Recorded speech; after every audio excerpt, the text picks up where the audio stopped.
Hey guys, so wanted to do a video today on my just kind of outlook generally on crypto right now. I want to try and do kind of just overall crypto market outlook videos more frequently, just because I know that it's kind of like the in thing right now. And I want to just give my thoughts on it because I think there's also so much garbage out there when it comes to like crypto. Kind of news analysis, investment ideas or tips or whatever. And I'm definitely not like an expert by any means, but I have looked at this market for a long time, and I just I just want to try and bring some realism or some realistic viewpoints to all the garbage out there more than anything. So many YouTubers, I feel, they have strong influences on the market. You'd be surprised at how much effect a video from a larger YouTuber can really have on the space, even in terms of price sometimes. Like you'd be shocked. So um, they also tend to have, real, you know, they have almost, it's like almost like a hidden agenda sometimes with what they say. So you have to always watch out. Even the ones that promote themselves as, oh, I'm like the realistic voice or whatever. Typically, it's not true. They have some sort of hidden agenda behind their videos. So I'm trying to just do something with as little shilling as possible and just give my general outlook on it. And hopefully you guys can take something from it and yeah, just learn as I also learn about the crypto market more and more. So um, I think the main question that everybody probably has right now is like, what are we doing in terms of crypto and terms of crypto price and market cap? Because for the last basically week, we've basically been going sideways, right? If we look at the price of Bitcoin right now on the day chart, we've basically been forming this wedge that I think everybody can see. At the same time, you could also just say it's just general sideways consolidation if you don't want to include the wicks here at the bottom. But, I think a wedge is kind of like a fair analysis of this. And it's really just this sideways action is being reflected across the whole market, right? Um, Although, admittedly, a lot of the larger cap altcoins or like Ethereum, Cardano, etc., their charts are actually looking from a technical standpoint significantly better than Bitcoin. Because with Bitcoin, as you guys can see, we're not really setting those like stronger higher lows like this. I guess you could call this a higher low here, but like this higher low here or this higher low here, it's not nearly as strong as the higher lows that we, for example, have seen with um, Ethereum, as we have seen with Ethereum, right, where we have this higher low and then this higher low and this higher low. Cardano the same, higher low, higher low, higher low. Their higher lows are much more pronounced and significant, and it's quite interesting to see as somebody who's looked at the market for multiple years now, how well Ethereum and these larger cryptocurrency plays, which have stronger fundamental value, are actually holding up in this time of, quite a lot of volatility and fear, right? Which could say something about just the general market outlook in the long run. If we also look at total dominance of Bitcoin, I'm surprised at how well we've managed to stay in this 40%, to 45% area. Whereas last time when we had in 2017, when we had such a crazy run up, right? If we go back all the way here at the end of 2017, beginning of 2018, we barely spent any time here. But I feel like this time's a bit different where we're really kind of holding this this percentage of Bitcoin dominance. And Ethereum and Cardano, for example, they're just really managing to maintain their market caps much better than I would have expected. Now, with that being said, unfortunately, that despite that relatively bullish outlook, it's still clear though that Bitcoin dictates price for the whole market, right? Because every time that Bitcoin not necessarily has had a, rise to the upside in this wedge, but every time that's had that, downward bearish swing, the market has reflected it, right? Which clearly therefore shows that Bitcoin still dominates the market. And unfortunately, even with, we can see here with DOT, etc., right? If I go through my entire list, crypto watch list here, there, Cake, BNB, we can unfortunately see that, you know, Bitcoin is still too dominant of a project in the space, and that it's still dictating price. The idea of a Ethereum becoming, you know, flipping Bitcoin and becoming like the main dominant force in the market, we're still too early for that, despite the fundamental improvements that have been made on with Ethereum and how strong it is fundamentally now, how much usage it has. I still think it's going to take quite a bit of time until we reach a point where Ethereum is the actual project dominating the market and driving price, etc., over Bitcoin. Although I'm sure sooner rather than later we're going to see that. But so as of now, therefore, we still need to keep, you know, a heavy eye on Bitcoin. We really need to look at see what Bitcoin is going to be doing, particularly to the downside. And right now, for beginners who don't understand, right, and I'm trying to create all this content really for beginners more than anything. A wedge is a mixed signal pattern, in the sense that we could either go essentially break out of the wedge and go up, or break down out of the wedge and go down. And typically, especially with the drop that we had prior to this wedge being created on the day chart, typically prior to this drop, right? In any other market, if you see such a downtrend and then you get this sideways price action like this forming a wedge, typically, right, more often than not, you'd rather bet on it going down further, right? And this would be a chance really to kind of short the market, because things tend to move when almost these kind of wedges or flags get built like this. It tends to be a sign of a continuation about to happen. However, with crypto, you just can't follow these general it's almost, what would you call it, like these typical patterns, because there's so much more psychology and emotion involved. I think in the crypto market, there's so many more inexperienced traders in the market, etc. So, and also it's just such a still immature space. So you could definitely easily see this potentially go the upside. I'm not denying that. I'm not saying that this is a guarantee that we're going to go further down, but frankly speaking as well, the signs don't look particularly great. I mean, we also got such a strong bounce off the 21-day EMA, which, it depends if you want to use the 21-day EMA or the 20-day SMA, or if you want to use a combination of those indicators. But regardless of which indicator you want to use, which moving average, everybody knows that during a bull market, right, it tends to act as extremely strong support. Okay. And during a bear market, this type of moving average tends to act as very strong resistance. Okay, if we look, for example, here, right, and this, well, that's not really bearish. Let's go to a more actual bearish time. Maybe if we go, yeah. For example, at the in the bear market of 2018, right, it tended to act as very strong resistance rather, and it helped really drive price down into a more of a bearish nature. So the fact that we got that pretty strong bounce off that 21-day EMA clearly shows that, or it just kind of signals that things aren't looking that great. And even if other altcoins are performing quite well, if we see Bitcoin really break down out of this wedge, I mean, obviously it's not going to signal anything good for the market. However, I think one thing that we also have to realize is that, or you have to ask yourself, is, are you a trader or an investor in this space? Because if you're a trader, I mean, it's actually okay. If I was a trader in this space, I would definitely be trying to play a short here. I think the chances are higher if you open the short position around 38 or 40,000.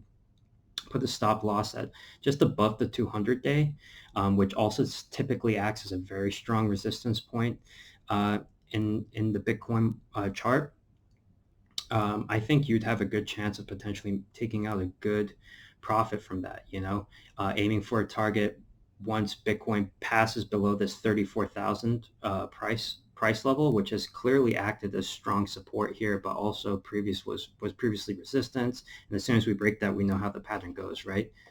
You break down, go up at this 30,000, and then we're probably going to get some sideways here, but the next level that we would test is really this 30,000. If we break through that, I mean, who knows how low we're going to go. So I would say that from a trading standpoint or a trader standpoint, the play is obviously a short. But if we're investing, I mean, we're obviously not trying to, short term, short invest, whatever that means. We're looking for positions to go long on this market, right? And you have to really ask yourself, and not just with Bitcoin, but with Ethereum or Cardano or whatever coin or shitcoin or whatever coin that you want. It's just like, how much risk are you willing to take by putting in your money at this position? Because right now, I think anybody will tell you that the chart really doesn't look good. The fundamentals, while they're very strong, particularly for Ethereum, etc., we have all of these updates coming. The market is still, I mean, those fundamentals were always there, but I'm just not sure where we're going to really see the catalyst, particularly in something like Bitcoin, that's going to help drive price back up. And this is something I've said for a while. I'm not sure where the catalyst is going to come right now, and it just feels like and seems like that, the market is still kind of looking for a lower price for the demand to really come back in for buyers. But I could be totally wrong with this, given that we still are seeing some form of higher low, but I just think that, chances are that right now, really the best move at the moment, especially if you're a beginner, don't short, because you're just going to be risking too much. There's too much risk involved with that if you're not experienced. I think the best play right now is really just to be a bit patient, especially if it comes with Bitcoin.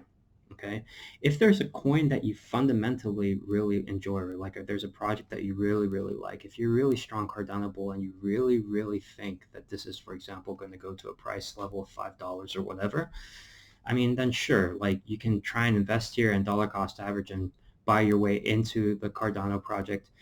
Even if it goes down, just keep on buying at lower levels, because eventually you're going to get that return 100%. But I also just think at this particular moment in time, I'm not sure if it's necessarily worth the risk. So what I've personally been doing is I have put some money into Ethereum in particular, though also like Cardano just a little bit, but I have not exposed myself a lot, just because I know that more than anything, it's probably going to be risky. And there's a good chance I'm going to be down on my position as Bitcoin looks like it wants to trend further downwards to maybe like the 30,000 or 25,000 or $20,000 level. I would only start feeling more confident about putting like much more money into the market if I saw Bitcoin actually break past this 21-day EMA and past the 200-day EMA.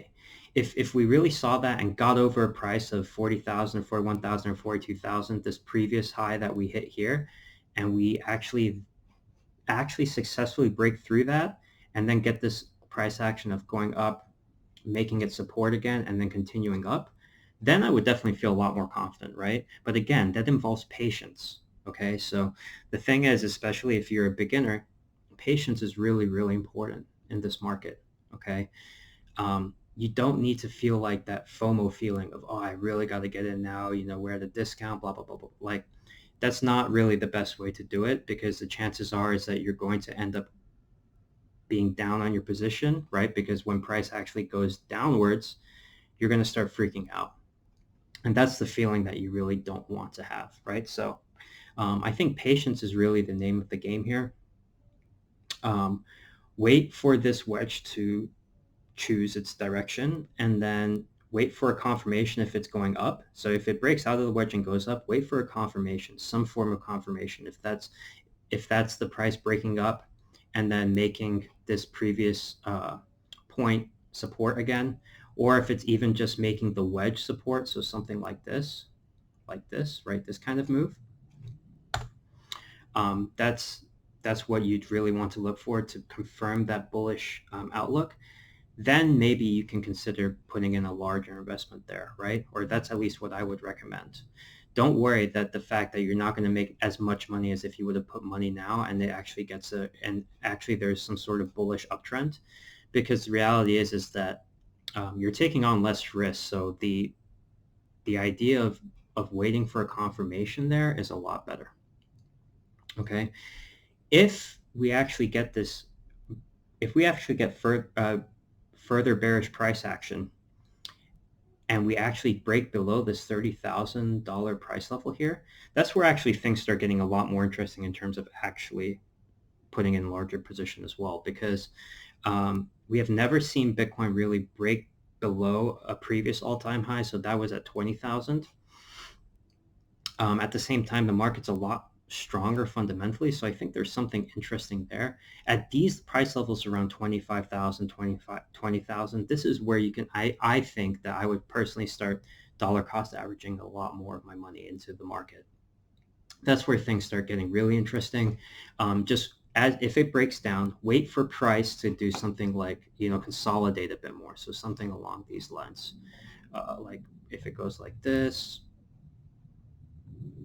like some price action like this, and then if you see some sort of consolidation here, that's when it starts becoming an interesting time to potentially put market money in. Or if obviously it's never that flat, so maybe it's more like whatever. You get my idea, right? But at this kind of price range here, that's when I think things start getting really interesting in terms of building position into Bitcoin, or even building a larger position into Ethereum or whatever project that you really, really like. Okay, so I know it's not that exciting because we're just kind of going sideways, but we really have to see what happens, right? So maybe this week we're going to get that critical moment where price decides their direction. Or maybe this week we're going to get that news event, which is a catalyst or for either a bullish uptrend or a further bearish downtrend. So let's see what we really, really get. Frankly speaking, I would like to look at certain projects individually in terms of price and in terms of how they're doing. But the reality is that it's all the same, right? If you keep on looking at the charts, it's really all the same. All price right now for every project is really waiting for Bitcoin to choose its direction. And that's just the reality of the market still right now. I really, really hope that sooner rather than later, these coins start, almost taking a life of its own, in the sense of like, okay, for example, Ethereum has so many strong fundamental updates coming in the next months, so that it would actually start breaking away from Bitcoin's price pattern. But we're just not there yet. So it's not even really worth going through all these different projects, because in the end of the day, it's all mimicking what Bitcoin is doing. And you need to look at Bitcoin before you can start looking at other projects and deciding whether it's the right time to buy. Okay. If I were to put my money in anything right now, what I would definitely say is large cap altcoins that have very strong fundamentals, just because they have so much more upside, I think, at this given time, right? At the very least, if there's strong fundamental updates coming with, like, for example, Ether or Cardano, you can kind of bet on that helping to drive price. But I really don't think at the moment this is a good time to start building your position into Bitcoin or smaller altcoins, like whatever. Let's look at my gaming coins list, like any of these, like Engine, for example. I don't think this is the time to do it, because these smaller altcoins, although for example, Engine is like my favorite altcoin, right? In terms of its fundamental value and what it's trying to do. But they're just not established enough yet to really start taking a life of its own, unlike Ethereum or Cardano or any of those larger layer 1 protocol type projects. Okay, so I don't think it's a time to be putting your money into these types of coins yet. I do expect these coins, especially if Bitcoin goes to even just 30,000, for them to bleed a lot. So just watch out where you put your money at this moment in time. Final thing that I would say is, again, I would just want to reiterate that patience is really, really important for this this type of market. And if you're only studying the crypto market, that's when you start becoming impatient because you just want to have that feeling of making money again. So during these times, I highly recommend, not looking necessarily at the market too much. Just look at Bitcoin and see if it's starting to choose a direction, right? As an investor, okay? As an investor, not as a trader. As a trader, it's a great time with the volatility, right? But this also gives you the chance to start studying other markets where there are really good opportunities, right? Which I talk about on this channel. With the dollar as bearish as it is right now, I think there's so many opportunities in currency. I think there's lots of opportunities in other commodities like gold, silver, etc. Start studying those markets so that then when you have a better understanding of multiple financial markets, you can actually move your money when you make profits in one market, take those profits, move into another market, which is maybe, has higher upside than, for example, crypto right now, whether that's gold or whatever. So you can kind of move your money around and start making money on a more consistent basis, or start increasing your wealth on a more consistent basis. If you just rely on crypto alone, given how immature the crypto market is right now, you're probably going to FOMO in too much. And that's just reality, because you're going to try and take chances at every single opportunity of a dip. And sometimes it's just better to wait. Okay. So anyways, hope you liked the video. Hope I'm not rambling too much and you understand what I'm trying to say. Let me know if you have any questions. I'll be happy to answer. If you want me to look at any particular chart, you can let me know and I'll do a video on it. Anyways, take care, guys.